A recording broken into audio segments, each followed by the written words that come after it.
Nangalalong ukrisan ang ihasa ka perten sino benca umat yami ape Nangalalong ukrisan ang ihasa ka perten sino benca umat yami ape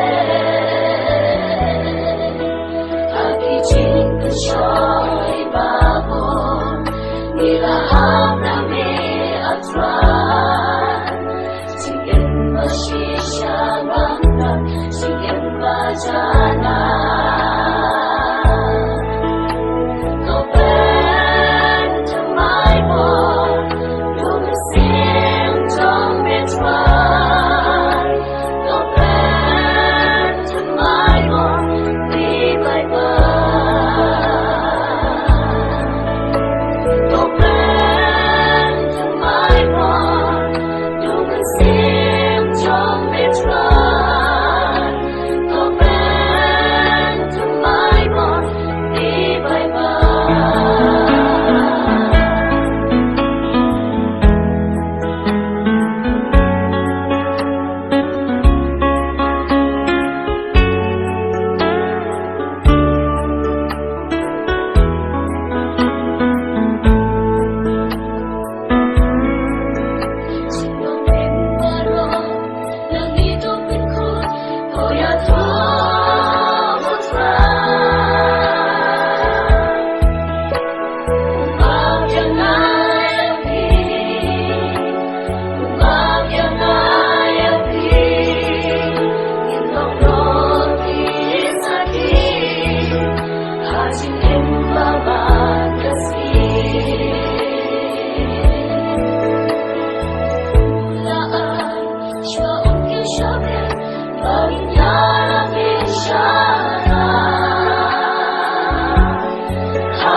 Mentoy ayu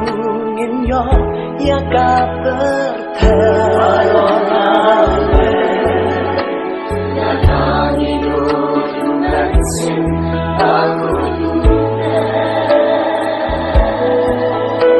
Mentoy ayu ngin yo ya ka